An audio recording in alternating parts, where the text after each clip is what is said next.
Hello everyone, welcome to my channel the education connection. आज की class में chapter 4 class 8 का, जिसमें आदिवासी द्वीपों और एक स्वर्ण युग की कल्पना चैप्टर का नाम है, इसको करवाने जा रहे हैं। जिसमें द्वीपों का मतलब होता है बाहरी लोग, अंग्रेज या जमींदार वर्ग या महाजन ये आते हैं। इसमें हम लोग जनजाति समूह किस तरह जीते थे, झूम खेती, घुमंतू काश्तकार, वन कानून और उनके प्रभाव, व्यापार की समस्या, बिरसा मुंडा, ये सब चीज़ों को जानेंगे। तो चलिए स्टार्ट करते हैं।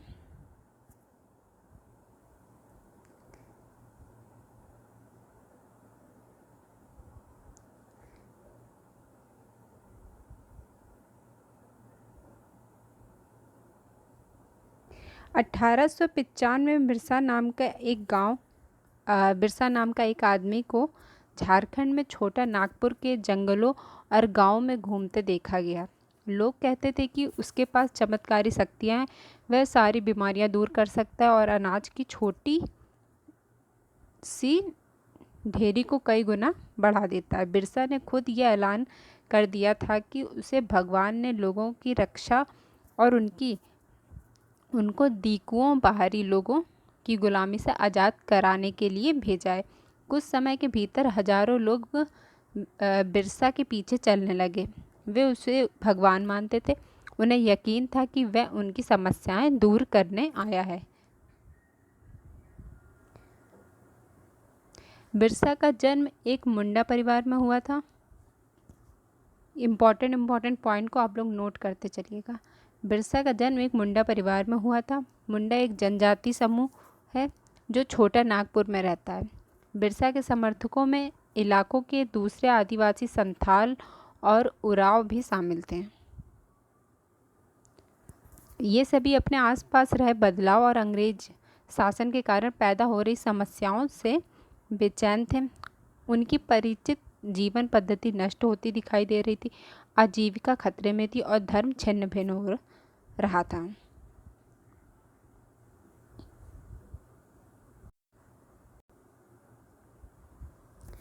बिरसा किन समस्याओं को हल करना चाहता था, जिन्हें दीकू कहा जाता था? वे बाहरी लोग कौन थे? उन्होंने इलाके के लोगों को गुलाम कैसे बना लिया? अंग्रेजों के राज में आदिवासियों के साथ क्या हो रहा था? आदिवासियों का जीवन किस तरह बदल रहा था? इस अध्याय में हम ये सब चीज़ों को जानेंगे।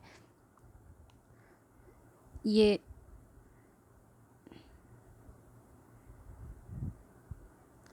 बिरसा वाले लोग जो उस टाइम लोग थे।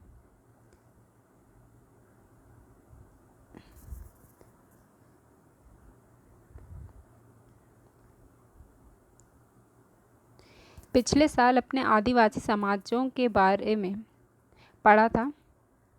ज़्यादातर कबीलों के रीति रिवाज और रस्में ब्राह्मण द्वारा निर्धारित रीति रिवाज और रस्मों में बहुत अलग थीं। इन समाजों में ऐसे गहरे सामाजिक भेदभाव नहीं थे जो जाति पर आधारित समाजों में दिखाई देते थे। एक कबीले के सारे लोग कुटुंब के बंधनों में बंधे होते थे, लेकिन इसका मतलब यह भी नहीं है कि आदिवासियों के बीच कोई आर्थिक और सामाजिक फर्क नहीं था।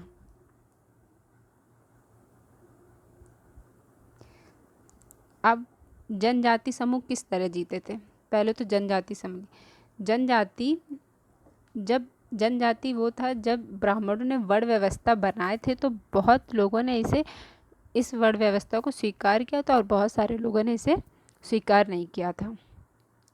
तो जो लोग ने स्वीकार नहीं किया था, उन्होंने अपनी अलग संस्कृति बना ली थी, जिनको जनजाति समूह कहते हैं, जनजाति लोग कहते हैं जनजाति में।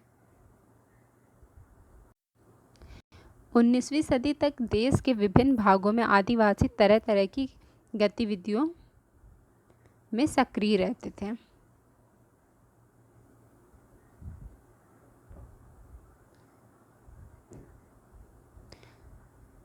कुछ झूम खेती करते थे। इनमें से कुछ समुदाय झूम खेती करते थे। झूम खेती घुमंती खेती को कहा जाता था। इस तरह की खेती अधिकांशतः जंगलों में छोटे छोटे भूखंडों पर की जाती थी। ये लोग ज़मीन तक धूप लाने के लिए पेड़ों के ऊपरी हिस्सों को काट देते थे और ज़मीन पर उगी घास फूस जलाकर साफ कर देते थे। इसके बाद वे घास फूस के जलने पर पैदा हुई राख को खाली ज़मीन पर छिड़क देते थे। इस राख में पोटास होती थी, जिसमें मिट्टी उपजाऊ हो जाती थी। मतलब जब जो पेड़ थे उनके ऊपरी भागों को वो लोग काट देते थे, जिससे कि धूप डायरेक्ट ज़मीन पर आए, और फिर उसमें जो ज़मीन पे जो घास वास थी उनको जला देते थे। फिर उसी राख को वो लोग छिड़क देते थे, जिससे कि मिट्टी और उपजाऊ हो जाए, जिसमें कीड़े वीड़े ना लगे।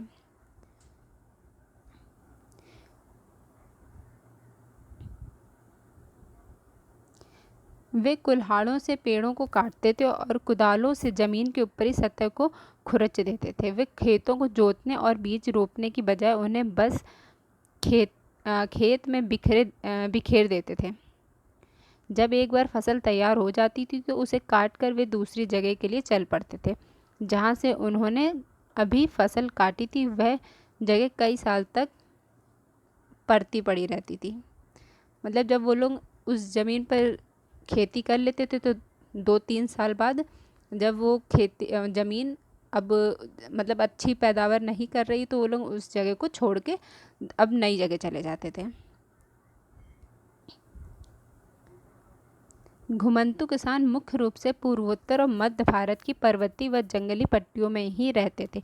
इन आदिवासी समुदाय की जिंदगी जंगलों में बेरोक टोक आवाजाही और फसल उगाने के लिए ज़मीन और जंगलों के इस्तेमाल पर आधारित थी। वे केवल इसी तरह से घुमंतु खेती करते थे कि 2-3 साल तक उस ज़मीन पे खेती करते थे। जब वो उर्वर क्षमता उसकी कम हो जाती थी तो फिर अब वो दूसरी जगह चले जाते थे खेती के लिए।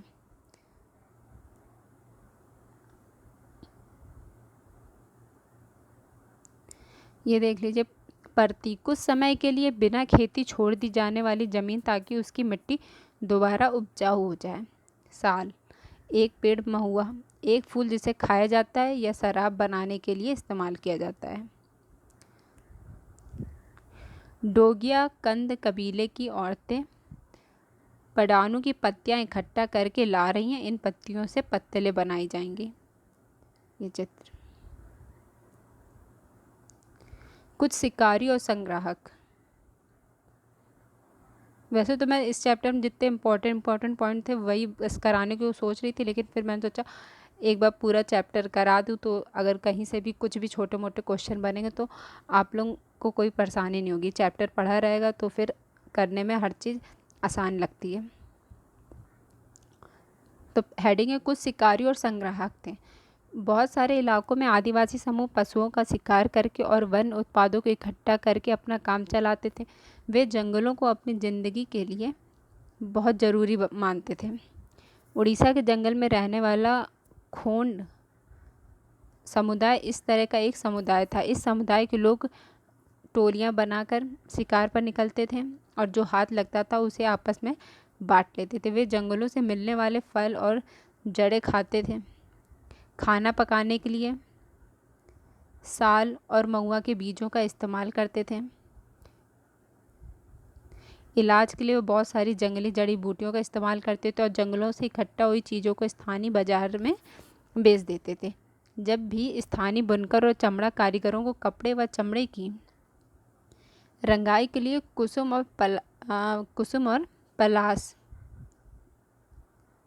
और पलास ये 2 फूलों की ज़रूरत होती थी तो वे खोंड समुदाय के लोग उसे ही कहते थे। रंगाई कपड़ों व चमड़े की रंगाई के लिए कुसुम और पलास फूलों की ज़रूरत होती है। इन समुदायों को चावल और अन्य अनाज कहाँ से मिलते थे? कई बार तो चीज़ों का अदला बदली से काम चल जाता था। वे अपनी कीमतों वन उत्पादों के बदले ज़रूरत की चीज़ ले लेते थे। कई बार उन्हें ज़रूरी चीज़ें खरीदने के लिए अपनी मुट्ठी भर आमदनी का सहारा लेना पड़ता था। उनमें से कई लोग आसपास के गांव में नौकरी भी करते थे। कोई बोझ ढोता था तो कोई सड़क निर्माण कार्य में नौकरी करता था। कई आदिवासी खेती मजदूर थे। जब वन उत्पाद कम पड़ जाते थे तो आदिवासी को आदिवासी को मजदूरी के लिए ज़्यादा भटकना पड़ता था, लेकिन उनमें से बहुत सारे समुदाय जैसे मध्य भारत के बैगा औरों के लिए काम करने से कतराते थे। बैगा खुद को जंगल की संतान मानते थे, जो केवल जंगल की उपज पर ही जिंदा रह सकती है। मजदूरी करना बैगाओं के लिए अपमान की बात थी। ये नोट कर लीजिएगा।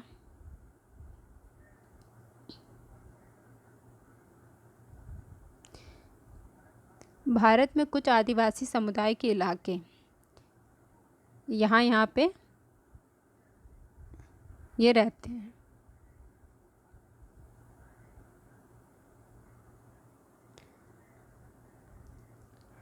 जो चीज़ें आसपास पैदा नहीं होती थी उन्हें हासिल करने के लिए आदिवासी को खरीद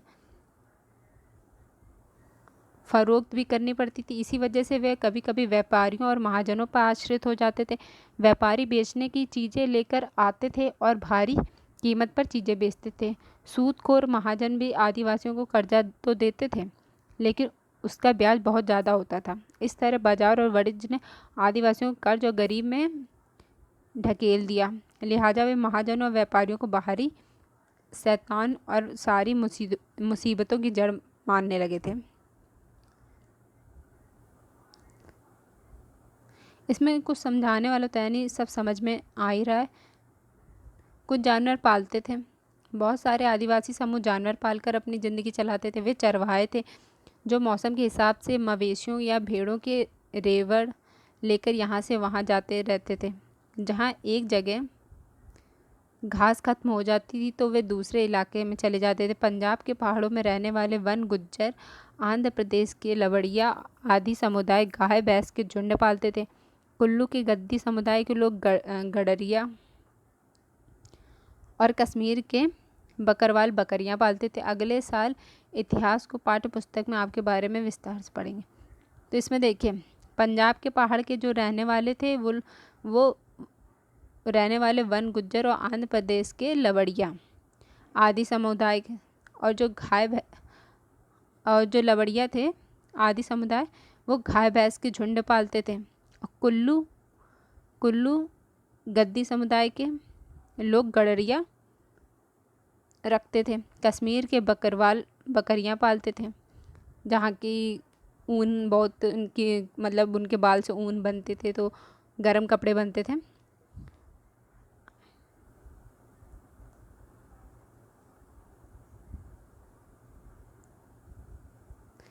शिकार का वक्त, बुआई का वक्त, नए खेतों में जाने का वक्त।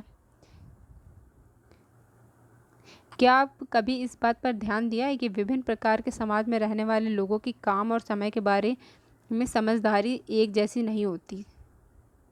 विभिन्न क्षेत्रों में रहने वाले घुमंतू आदिवासी और शिकारियों की ज़िंदगी एक खास क्रम और मर्द औरत के बीच कामों में बंटवारे से चलती थी। ब्रिटिश मानव विज्ञानी वेरियर एल्विन ने 1930 और 1940 दशक में कई साल मध्य भारत के बैगा और खोंड समुदाय के बीच बिताए थे।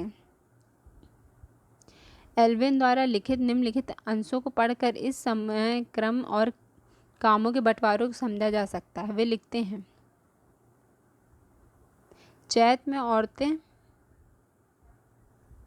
इकट्ठा करने और बच्चे कुचे ठुट्टों को काटने जाती थी।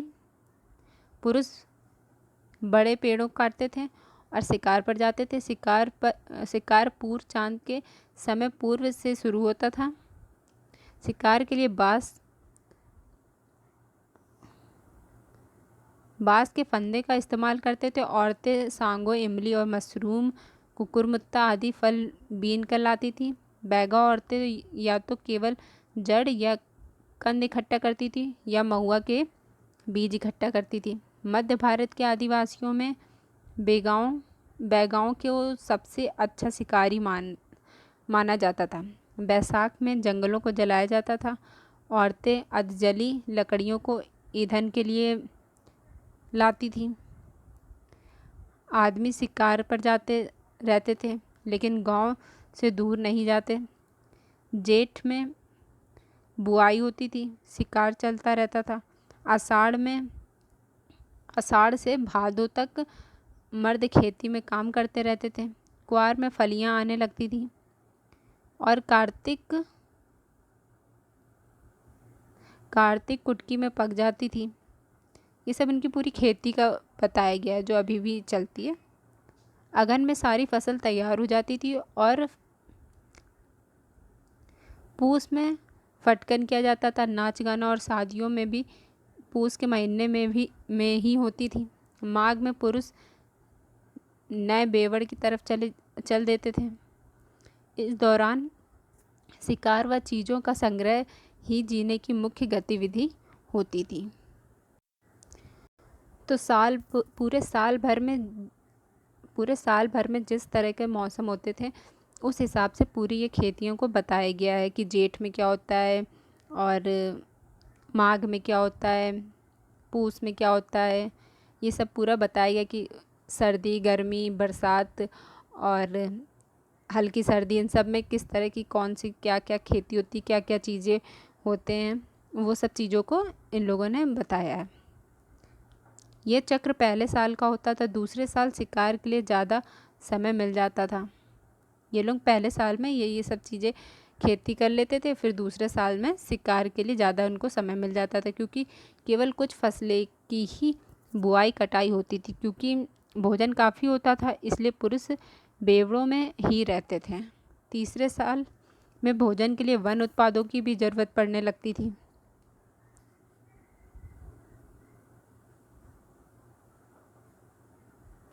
बैगा औरतें और मर्द जो काम करते थे उनको ध्यान से पढ़ें। ये ईंधन की लकड़ी ले जाती है, एक संथाल लड़की है।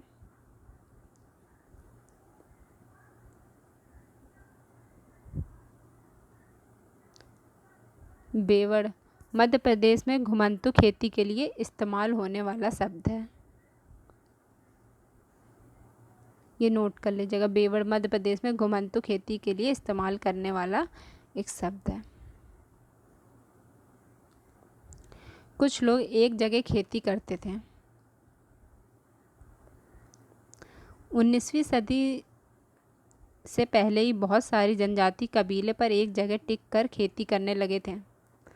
वे बार बार जगह बदलने की बजाय साल दर साल एक ही जगह पर खेती करते थे। वे हलों का इस्तेमाल करने लगे थे और धीरे धीरे ज़मीन पर अधिकार भी मिलता जा रहा था।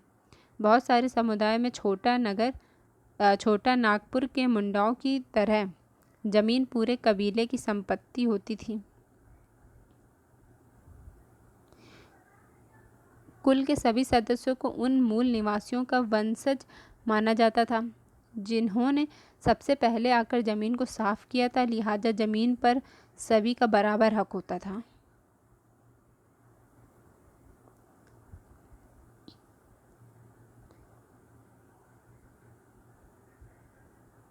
फिर भी अक्सर ऐसा होता था कि कुल के कुछ लोग औरों से ज़्यादा ताकत जुटा लेते थे। कुछ मुखिया बन जाते थे, बाकी उनके अनुयायी होते थे। जो ताकतवर होते थे वे खुद खेती करने की बजाय अक्सर अपनी ज़मीन बटाई पर देते थे। ब्रिटिश अफसरों को गोंड और संथाल जैसे एक जगह ठहर कर रहने वाले आदिवासी समूह शिकारी, संग्राहक या घुमंतु खेती करने वाले लोगों के मुकाबले ज़्यादा सभ्य दिखाई देते थे। जंगलों में रहने वालों को जंगली और बर्बर माना जाता था। अंग्रेज़ों को लगता था कि उन्हें स्थायी रूप से एक जगह बसाना और सभ्य बनाना जरूरी है।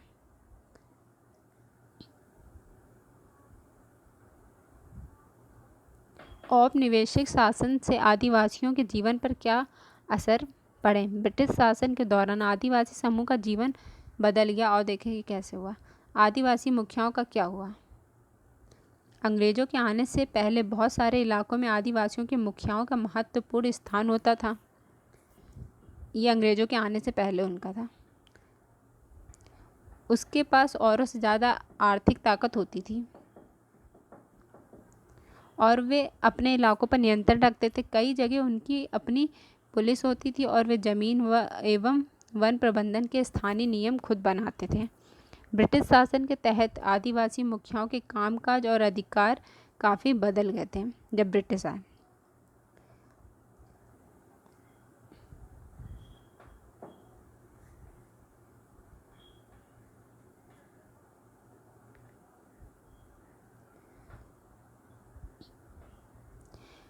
उन्हें कई गांवों पर ज़मीन का मालिकाना तो मिल रहा था, लेकिन उनकी शासकीय शक्तियाँ छिन गईं और उन्हें ब्रिटिश अधिकारियों द्वारा बनाए गए नियमों को मानने के लिए बाध्य कर दिया।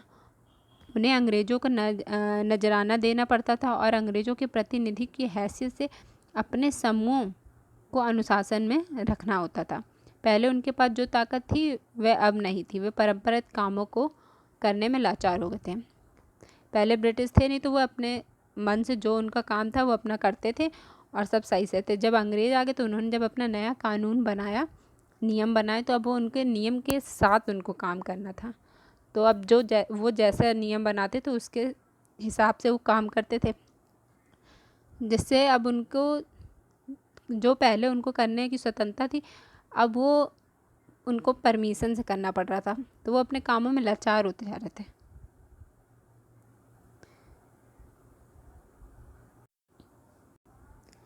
घुमंतु काश्तकारों का क्या हुआ? ऐसे समूहों से अंग्रेजों को काफ़ी परेशानी थी, जो यहाँ वहाँ भटकते रहते थे और एक जगह ठहर कर नहीं रहते थे। वे चाहते थे कि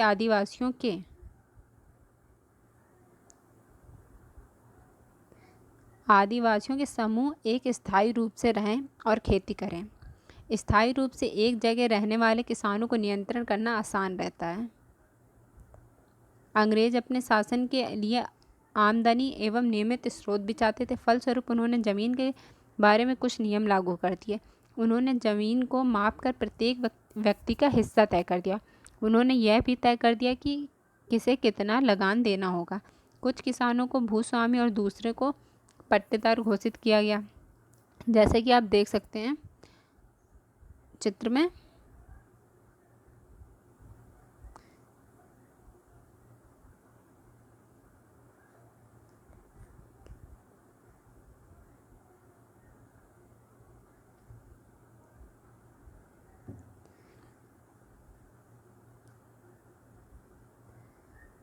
अपने भूस्वामी का भाड़ा चुकाते हैं और भूस्वामी सरकार को लगान देते हैं। झूम काश्तकारों को स्थायी रूप से बसाने को अंग्रेज की कोशिश बहुत कामयाब नहीं रही। जहाँ पानी कम हो, मिट्टी सूखी हो, वहाँ हलों से खेती करना आसान नहीं होता, बल्कि हलों की मदद से खेती करने वाले झूम काश्तकारों को अक्सर नुकसान ही हुआ, क्योंकि उनके खेत अच्छी तरह उपज नहीं रहे थे। इसलिए पूर्वोत्तर राज्यों के झूम काश्तकार इस बात पर अड़े रहे कि उन्हें परंपरागत ढंग से ही जीने दिया जाए। अब व्यापार विरोध के फलस्वरूप अंग्रेज को आखिरकार उनकी बात माननी पड़ी और ऐसे कबीलों को जंगल के कुछ हिस्सों में घुमंतू खेती की छूट दे दी गई।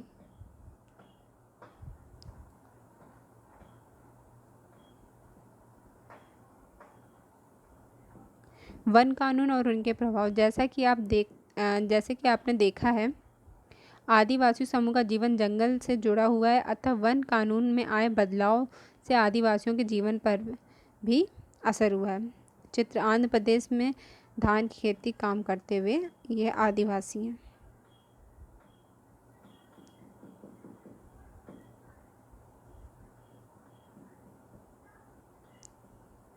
भारी असर पड़ा था। अंग्रेजों ने सारे जंगलों पर अपना नियंत्रण स्थापित कर लिया था। जंगलों को राज्य की संपत्ति घोषित कर दिया था। कुछ जंगलों को आरक्षित वन घोषित कर दिया। ऐसे जंगल थे जहां अंग्रेजों की ज़रूरत के लिए इमारती लकड़ी पैदा होती थी। इन जंगलों में लोगों को स्वतंत्र रूप से घूमने, झूम खेती करने, फल इकट्ठा करने या पशुओं को शिकार करने की इजाज़त नहीं थी। ऐसी सूरत में झूम काश्तकार किस तरह जिंदा रह सकते थे? इसलिए उनमें से बहुतों को काम और रोजगार की तलाश में मजबूरन दूसरे इलाके में जाना पड़ता था। अंग्रेज़ों ने उनकी ज़मीन जब हड़प ली थी तो उसमें से उनको वो मिल रही थी कि जितनी भी लकड़ियाँ हैं वो अपने देश भिजवा सकते हैं।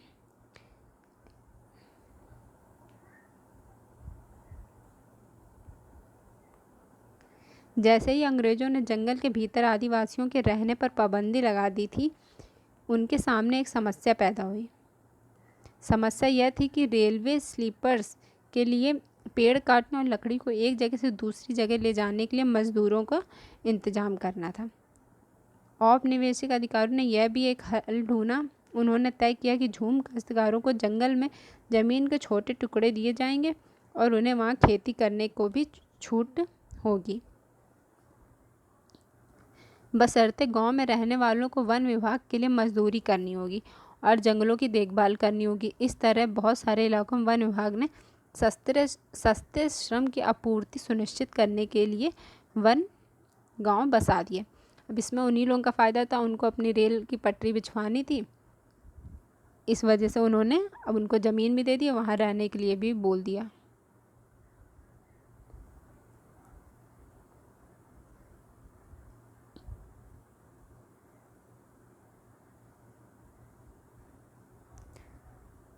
बहुत सारे आदिवासी समूहों ने औपचारिक वन कानूनों का विरोध किया। उन्होंने नए नियमों का पालन करने से इनकार कर दिया और उन्हीं तौर से चलते रहे जिन्हें सरकार गैर कानूनी घोषित कर चुकी है। कई बार उन्होंने खुलेआम बगावत कर दी। 1906 में सोंग्राम संगमा द्वारा असम में 1930 के दशक के मध्य प्रांत में वन्य सत्याग्रह इसी तरह के विद्रोह थे। अब आदिवासी जो थे उन लोगों ने विरोध कर दिया था। फिर 1906 में सोग्राम संगमा द्वारा और असम में 1930 के दशक के मध्य प्रांत में वन सत्याग्रह का विद्रोह होने लगा। व्यापार की समस्या। 19वीं शताब्दी के दौरान जनजाति समूहों ने पाया कि व्यापारी और महाजन जंगलों में जल्दी जल्दी आने लगे। वे वन उपज खरीदे, नगद कर्जा देने और आदिवासियों को मजदूरी पर रखने के लिए आ रहे थे। इन सारे बदलावों से क्या असर पड़ने वाला था, यह समझने के आदिवासियों को कुछ समय लगा। यह समझने के लिए आइए रेशम उत्पाद की स्थिति को देखें।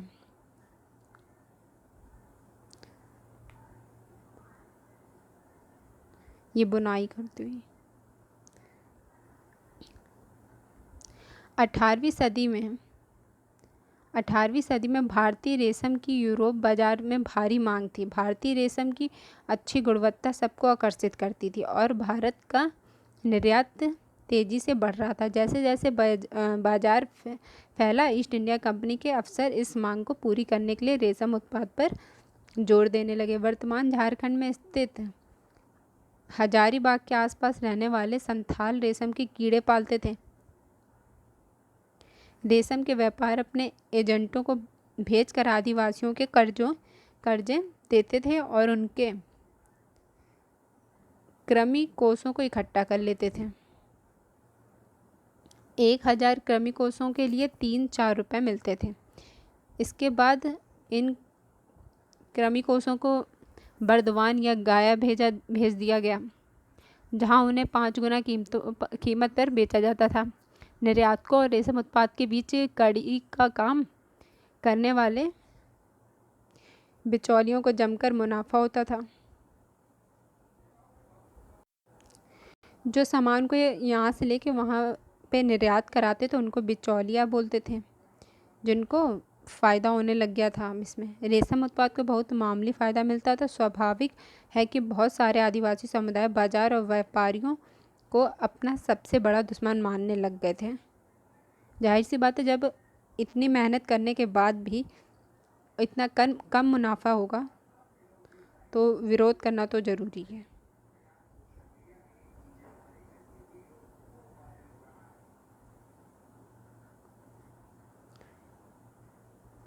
ये एक चित्र है बिहार के कोयला खनिक का।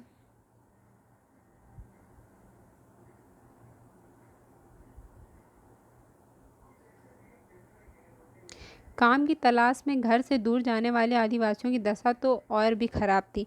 19वीं सदी के आखिर से ही चाय बागान फैलने लगा। खनन उद्योगों भी एक महत्वपूर्ण उद्योग बन गया था।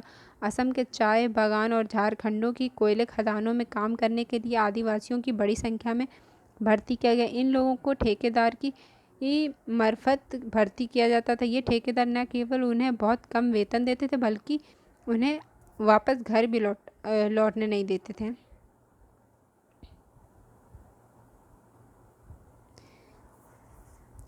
19वीं और 20वीं शताब्दी के दौरान देश के विभिन्न भागों में जनजाति समूह के बदलते कानून, अपने व्यवहार पर लगी पाबंदी, नए करों और व्यापारियों व महाजनों द्वारा किए जा रहे शोषण खिलाफ कई बार बगावत की। 1831-32 में कोल आदिवासियों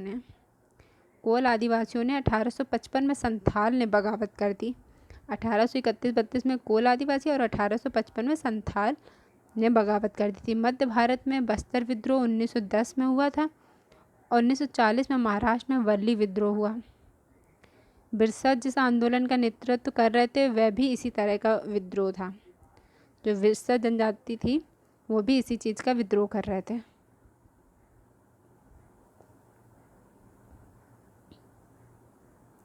बिरसा मुंडा। बिरसा का जन्म 1870 के दशक में हुआ था। उनके पिता गरीब थे। बिरसा का बचपन भेड़ बकरियां चराते, बांसुरी बजाते, स्थानीय अखाड़ों में नाचते गाते बीता। उनकी परवरिश मुख्य रूप से बोहोड़ा के आसपास के जंगलों में हुई। गरीबी से लाचार बिरसा के पिता को काम की तलाश में जगह जगह भटकना पड़ता था। लड़कपन में ही बिरसा ने अतीत में हुए मुंडा विद्रोह की कहानी सुन ली थी। उन्होंने कई बार समुदाय के सरदार मुखियाओं का विद्रोह का आह्वान करते देखा था। बिरसा के समुदाय के लोग ऐसे स्वर्ण युग की बात करते थे जब मुंडा लोग दीकुओं के उत्पीड़न से पूरी तरह आज़ाद थे। सरदारों का कहना था कि एक बार फिर उनके समुदाय के परंपरागत अधिकार बहाल हो गए। वे खुद का इलाके के मूल निवासियों के वंशज मानते थे और अपनी जमीन की लड़ाई, मुल्क की लड़ाई लड़ रहे थे। वे लोगों को याद दिलाते थे कि उन्हें अपना साम्राज्य वापस पाना है। ये बिरसा याद दिलवा रहे थे लोगों को कि हम लोग को अपना साम्राज्य वापस पाना है। बिरसा स्थानीय मशीनरी स्कूल में जाने लगा, जहां उन्हें मशीनरियों के उपदेश सुनने का मौका मिला। वहां भी उन्होंने यही सुना कि मुंडा समुदाय स्वर्ग का साम्राज्य हासिल कर सकता है और अपने खोए हुए अधिकार वापस पा सकता है अगर वे अच्छे ईसाई बन जाएं और अपनी खराब आदतें छोड़ दे तो ऐसा हो सकता है। बाद में बिरसा ने एक जाने माने वैष्णव धर्म प्रचारक के साथ कुछ समय बिताया। उन्होंने जनेऊ धारण किया हुआ और शुद्धता व दया पर जोर देने लगे।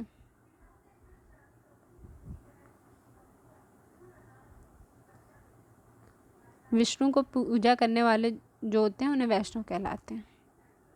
विष्णु की पूजा करने वाले वैष्णव कहलाते हैं।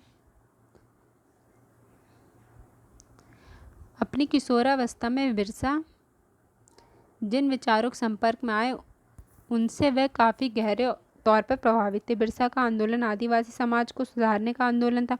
उन्होंने मुंडाओं से आह्वान किया कि वे शराब पीना छोड़ दें, गाँव को साफ रखें और डायन व जादू टोने में विश्वास ना करें। यहाँ ध्यान देने वाली बात यह है कि बिरसा ने मशीनरियों और हिंदू जमींदारों को भी लगातार विरोध किया। वह उन्हें बाहर का मानते थे जो मुंडा जीवन शैली को नष्ट कर रहे थे। तो बिरसा का मानना था कि जो आंदोलन आदिवासी समाज के सुधारक का आंदोलन था, उन्होंने मुंडाओं से आह्वान किया कि वे गांव को साफ रखें, शराब पीना छोड़ दें और जादू टोना पे विश्वास ना करें। उस टाइम के लोग बहुत ज़्यादा ये जादू टोना पे विश्वास करते थे, हालांकि अभी भी है लेकिन बहुत अब कम है। 1895 में बिरसा ने अपने अनुयायियों से आह्वान किया कि वे अपने गौरवपूर्ण अतीत को पुनर्जीवित करने के लिए संकल्प लें। वे अतीत के एक ऐसे स्वर्ण सतयुग की चर्चा करते थे जब मुंडा लोग अच्छे जीवन जीते थे, तटबंध बनाते थे, कुदरती झरनों को नियंत्रित करते थे, पेड़ और बागों लगाते थे, पेट पालने के लिए खेती करते थे। उस काल्पनिक युग में मुंडा अपने किरदारों रिश्तेदारों का खून नहीं बहाते थे, वे ईमानदारी से जीते थे। बिरसा चाहते थे कि लोग एक बार फिर से अपनी ज़मीन पर खेती करें और एक जगह टिक कर रहें और अपने खेतों में काम करें।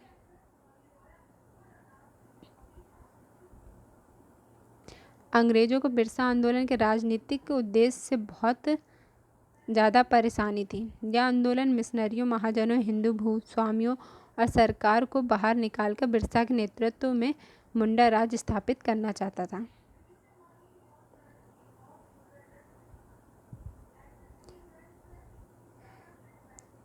यह आंदोलन इन्हीं ताकतों को मुंडाओं की सारी समस्याओं व कष्टों का स्रोत मानता था। अंग्रेज़ों की भूनीतियाँ उनकी परंपरागत भूमि व्यवस्था को नष्ट कर रही थी। हिंदू भूस्वामी और महाजन उनकी ज़मीन छीनते जा रहे थे और मिशनरियाँ उनकी परंपरागत इस संस्कृति की आलोचना करते थे। जब आंदोलन फैलने लगा तो अंग्रेज़ों ने सख्त कार्रवाई कर लिया। उन्होंने 1895 में बिरसा को गिरफ्तार कर लिया और दंगे फसाद के आरोप में उसे सज़ा दे दी और फिर उसको हैजा हो गई और उसकी मृत्यु हो गई थी।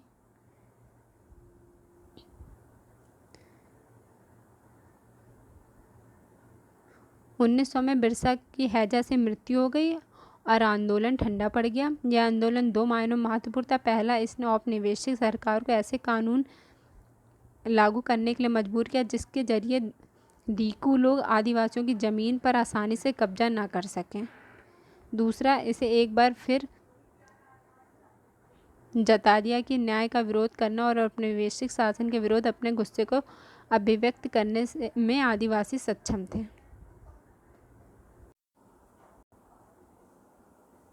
उन्होंने अपने खास अंदाज में अपनी खास रस्में और संघर्ष के प्रतीकों के जरिए इस काम को अंजाम दिया।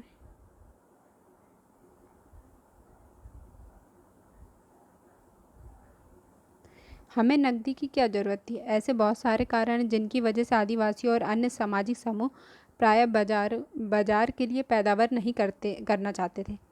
पापुआ न्यू गिनी के इस जनजातीय गीत में इस बात की झलक मिलती है। ये उनका गीत था उस टाइम का। तो ये चैप्टर 4 ख़त्म होता है जिसमें हम लोग ने जाना जनजाति समूह किस तरह जीते थे, झूम खेती कैसी थी, घुमंतु काश्तकार क्या थे, वन कानून और उनके प्रभाव, व्यापार की समस्या, बिरसा मुंडा क्या थे। ये सब चीज़ों के बारे में हमने इस चैप्टर में जाना है।